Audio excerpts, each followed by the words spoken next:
Mustaqillik xalqimizning erkin va farovon hayoti, tinchligi hamda kelajakka ishonchining mustahkam poydevori.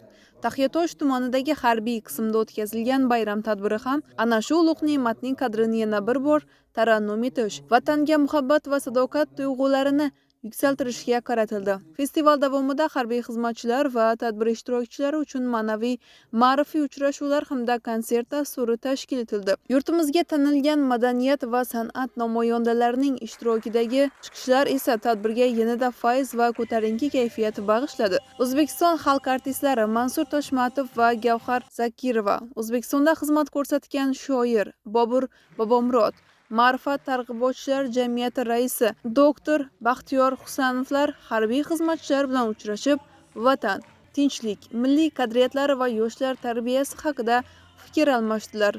Tadbirda ta'kidlanganidek, ma'naviyat taraqqiyotining eng muhim omillaridan biri jamiyatda tinchlik va barqarorlikni asrash, turli millat va elat vakillari o'rtasida o'zaro hurmat va bag'rikenglik muhitini mustahkamlashdir. Ana 3 kundirki biz Qoraqalpoq elida butun tumanlarda ma'rifat karvoni bilan yuribmiz, mustaqillik to'yini birga xalq bilan nishonlayapmiz va odamlarning kayfiyatini ko'rib, bu yerdagi o'zgarishlarni ko'rib biz ijodkorlar ham ilhom olyapmiz va juda xursandmiz. Ana bugun hozir masalan bolajonlar orasiga keldik. Ulardagi haligi dam olib, chiniqib o'quvlarga tayyorgarlik ko'rishayotgan ekan. Askarlar huzuridan chiqib keldik. Ulardagi shijoatni ko'rib, onajonlarni ko'rib, chiroyli o'sha bolalar, qizlar, kelinlarni ko'rib, yigitlarni ko'rib, albatta bizga zavq beradi bu.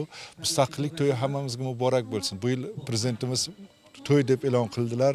Haqiqatda shu bayramimiz to'yga aylanib ketdi. Barcha yerlarda juda go'zal nishonlanyapti. Meni quvonadigan joyim har yili kelaman, ko'p kelaman, Qoraqalpoqni yaxshi ko'raman. O'zgarishlarni ko'rib, endi balki bu yerdagi insonlarga uncha bilinmas, lekin biz chetdan kelamiz, ko'rib ketamiz, mehmonmiz. Albatta bizning ko'zimizga ko'rinadi. Hozir ham yo'llardagi baland-baland uylarni ko'rib, yangi ish joylarini ko'rib, albatta quvonamiz. Yo'llarni ko'rib quvonamiz. Bu albatta o'sha mustaqillik mevalari deb bilaman. Berilayotgan e'tibor deb bilaman va o'sha elimizni ushlayotgan orzu-armonlari, duolar deb bilaman. Hammamizga mustaqillik bayrami to'yi muborak bo'lsin. Bayram dasturi harbiy qismidagi uchrashuvlar bilan cheklanib qolmadi. Madaniy ma'rifiy dasturning navbatdagi manzili Oydin yo'l bolalar dam olish oromgohi bo'ldi. Baxtli bolalik safari loyihasi doirasida tuman hududidagi oromgohda dam olayotgan bolajonlar uchun ham bayram dasturi tashkil etildi. Albatta mana shu hozirgi bayram oldi kayfiyat juda ham bir hayajon bilan o'tyapti. Tadbirlarimiz Qoraqalpoq yerida O'zbekiston targ'ibot markazi mana shunday bir ajoyib uchrashuvlar, ajoyib dasturlar o'tkazyapti. Biz Qoraqalpog'istonning ko'p juda ham bir uzoq yerlarga ham bordik. Ellikqal'a deysizmi, To'rtko'l deysizmi? Shunday Qoraqalpog'istonga kelganimizda juda ham bir bayramona kayfiyat bo'ladiki, chunki bizni juda ham bir iliq kayfiyat bilan tomoshabinlar, Qoraqalpoq do'stlarimiz bizni kutib oladi.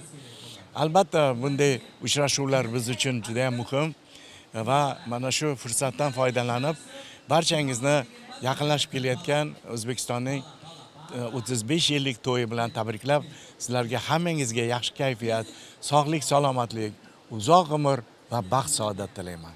Ellar dog'idagi san'at va adabiyot namoyandalari bolalarni mustaqillik bayrami bilan samimiy qutlab, ularga ko'tarinki kayfiyat ulashdilar. Uchrashuv davomida bolalar bilan samimiy suhbatlar o'tkazilib, ularga kitoblar sovg'a qilindi.